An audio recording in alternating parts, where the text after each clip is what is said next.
Assalamualaikum warahmatullahi wabarakatuh. Perkenalkan nama saya Muhammad Fahli dengan NIM 0089 dari kelas 2C, Prodi Ilmu Perikanan dari Fakultas Pertanian. Mata kuliah Oceanografi yang diampuh oleh Pak Niko SIK dan MSI. Di sini saya ingin membahas yang namanya cuaca dan iklim yang ada di bumi. Pertama, ada beberapa yang ingin saya bahas, yaitu apa itu definisi cuaca, definisi iklim, faktor yang mempengaruhi cuaca dan iklim, perbedaan antara cuaca dan iklimnya, El Nino dan El Nino, pemanasan global, dampak dari pemanasan global, serta ada solusi juga di bagian akhir. Nah, pertama ini kita ingin bahas apa itu definisi cuaca. Cuaca itu adalah keadaan atmosfer di suatu tempat pada waktu tertentu yang berkaitan dengan suhu udara, sinar matahari, angin, hujan, dan kondisi udara lainnya,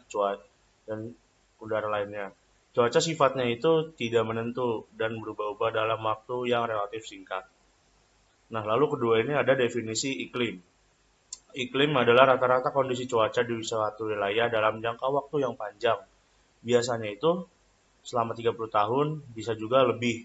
Nah, mencakup unsur-unsur seperti suhu, curah hujan, kelembapan, angin, dan tekanan udara. Lalu di sini ada perbedaan antara cuaca dan iklim. Nah, di pertama-tama itu yang di cuaca itu merupakan kondisi atmosfer ya, pada waktu dan tempat tertentu seperti suhu udara, kelembapan, curah hujan, dan seperti yang lainnya ya, angin dan sinar matahari. Lalu di pertama yang di iklim itu merupakan pola rata-rata cuaca dalam jangka waktu yang lama, biasanya 30 tahun atau lebih di suatu wilayah, seperti di definisi yang di awal ya.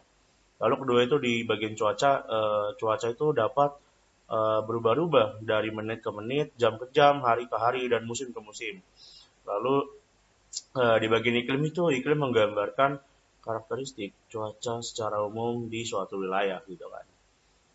Contohnya di Cilegon gitu, hujan terus, itu kan di cuaca bagian hujan, berarti di iklimnya bisa jadi panas atau gimana. Lalu di bagian cuaca yang ketiga, perubahan cuaca dapat dirasakan langsung oleh masyarakat dalam kehidupan sehari-hari gitu. Lalu kalau di bagian iklimnya dapat dipengaruhi oleh berbagai faktor gitu, seperti lokasi geografisnya, ketinggian, dan jarak dari darat ke laut gitu kan. Lalu di sini ada tabel perbedaan antara cuaca dan iklim.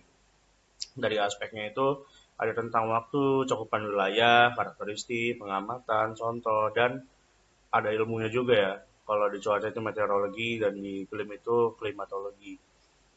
Sama seperti tadi ya, dari segi karakteristiknya cuaca itu cepat berubah dan tidak stabil, lalu di iklim itu stabil dan cenderung sulit mengalami sebuah perubahan gitu kan. Lalu di pengamatan itu dilakukan dalam jangka waktu yang singkat. Nah, kalau iklim ini dilakukan dalam jangka waktu yang cukup lama.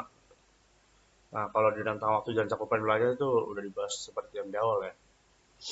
Lalu ada faktor yang mempengaruhi cuaca yaitu suhu, tekanan udara, angin, kelembapan, udara dan curah hujan. Selain itu juga ada faktor-faktor lain seperti radiasi matahari, topografi, dan aktivitas manusia yang juga dapat mempengaruhi si cuacanya gitu. Lalu ada faktor yang mempengaruhi iklim gitu kan, yaitu sangat beragam sih teman-teman. Mulai dari faktor alam seperti lintang, ketinggian, relief, dan arus laut, hingga faktor buatan manusia seperti aktivitas industri dan penggunaan gas rumah kaca yang sekarang sedang marak. Lalu ada di pembahasan ketiga yaitu ada ENSO, El Nino Southern Oscillation. Nah, fenomena ENSO itu terdiri dari 3 fase, ada El Nino, La Nina, dan netral.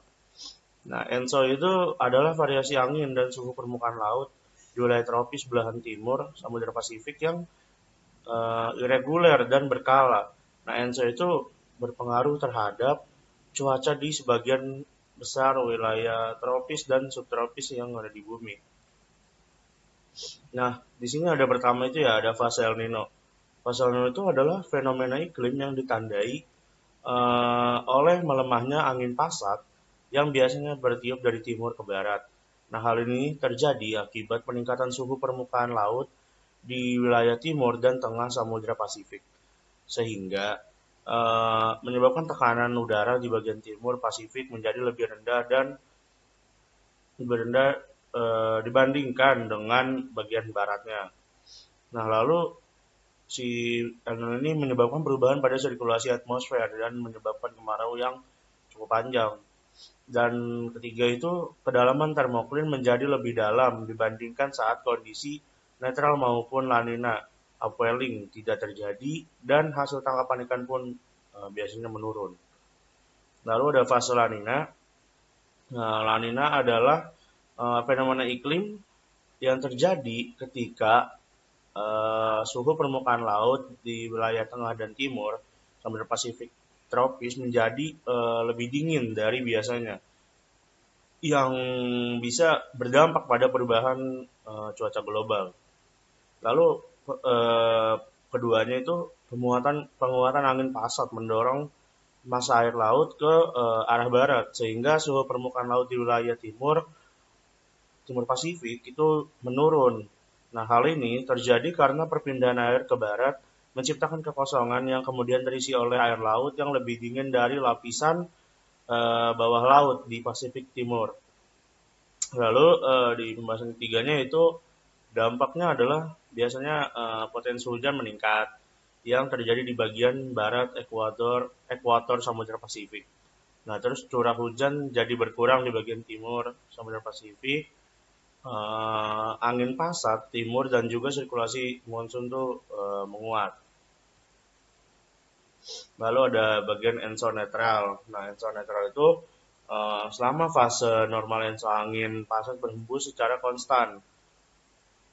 Nah, lalu angin pasat itu merupakan jenis angin ya, yang kalau teman tahu tuh berhembus dari daerah subtropis ke daerah yang mempunyai iklim tropis dan atau iklim ekuator.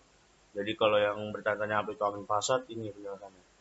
Lalu selama fase ensor netral, suhu muka laut di barat Pasifik itu akan selalu lebih hangat dari bagian timur Pasifik. Nah, umumnya itu suhu laut yang relatif lebih dingin di Pasifik Timur menyebabkan iklim yang lebih kering di kawasan tersebut. Nah, lalu kita lanjut ke faktor-faktor yang mempengaruhi cuaca dan iklim di Indonesia dari skala meteorologinya.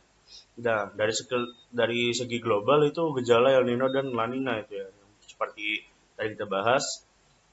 Dari segi regional ya, pengaruh angin monsun ya, Asia atau musim hujan, monsun Australia, musim kemarau. Nah, contohnya itu ada di wilayah Indonesia. Lalu dari segi lokal itu pengaruh angin darat dan laut. Nah, contoh itu daerah sekitar laut pesisir, biasa terjadi harian. Lalu ada dampak El Nino, curah hujan berkurang di wilayah Indonesia, yang menyebabkan kemarau panjang atau kekeringan. Nah, lalu ada kebakaran hutan meningkat, kondisi kering.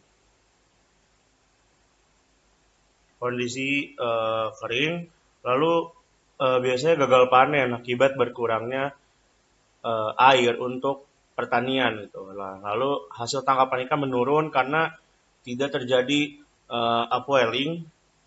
Nah, banjir dan badai bisa terjadi di wilayah Amerika Selatan.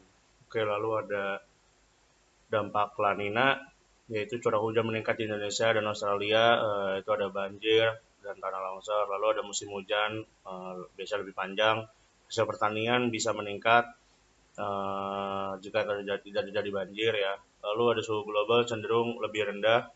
Lalu ada kekeringan bisa terjadi di Amerika Selatan bagian barat. Nah, lalu ada ada pengaruh lokal, itu dari darat ke laut, laut ke darat gitu kan guys. Angin laut yaitu ada angin laut dan angin darat. Lalu ada pemanasan global warming juga disebut perubahan iklim atau krisis iklim, adalah suatu proses meningkatnya suhu rata-rata udara, atmosfer, laut, dan dataran bumi. Lalu ada efek rumah kaca. Nah, efek rumah kaca itu merujuk kepada kemampuan atmosfer untuk mempertahankan suhu udara panas bumi yang nyaman dalam perubahan nilai yang kecil. Nah, unsur pembentuk efek rumah kaca ini ialah gas rumah kaca yang menahan panas keluar dari bumi. Lalu ada peran utamanya yaitu adanya efek rumah kaca adalah suhu udara di bumi itu dapat berada pada nilai yang nyaman bagi makhluk hidup.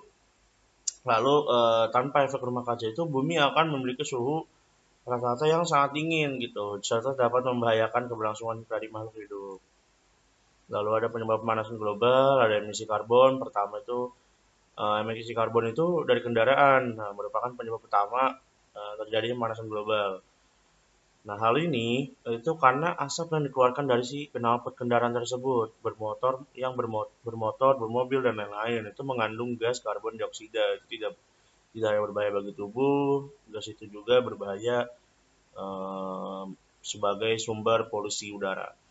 Lalu limbah industri itu menjadi penyebab pemanasan global yang cukup berpengaruh. Sebagai asap kendaraan, limbah yang dihasilkan industri juga mengandung beberapa gas yang meningkatkan suhu bumi. Ada karbon dan metana itu berbahaya. Lalu ada penggunaan hutan ya. Penyebab pemanasan global itu ada penggunaan hutan juga atau deforestasi. Hutan itu memiliki peran yang sangat penting dalam menyerap karbon dioksida dan mencegahnya terperangkap di atmosfer. Nah, selain itu kan ada tumbuhannya, itu bisa memproduksi si oksigen sehingga dapat membantu menetralkan suhu bumi. Lalu ada penggunaan listrik berlebih. Penggunaan listrik berlebih itu termasuk ke dalam pemanasan global.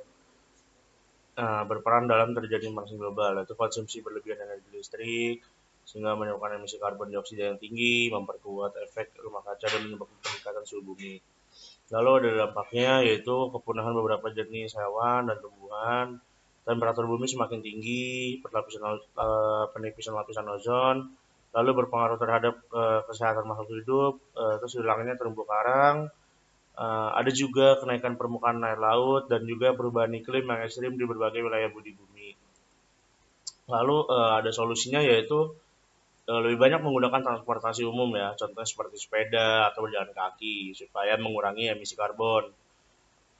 Emisi karbon kan itu dari knalpot itu bisa mengurangi dari polusi udara gitu. Lalu matikan elektronik supaya tidak menyebabkan pemanasan global dari penggunaan listrik berlebih. Lalu ada berkebun di pengarangan rumah atau tanamlah tanaman di hias dalam pot karena bisa memunculkan oksigen dan sangat berpengaruh penting lah dan berperan penting lah. Lalu hindari membakar sampah karena si asap itu berbahaya, apalagi sampah plastik ya kan. Lalu batasi produksi limbah dengan melakukan si daur ulang dengan menggunakannya kembali serta membuat kompos sisa makanan. Lalu ini adalah yang terakhir ya. Itu terima kasih. Nah, apa sih itu kata-kata terakhirnya yaitu memahami cuaca dan iklim bukan sekedar pelajaran, tapi langkah awal untuk peduli terhadap kondisi bumi dan masa depan manusia. Sekian dari saya, wassalamualaikum warahmatullahi wabarakatuh.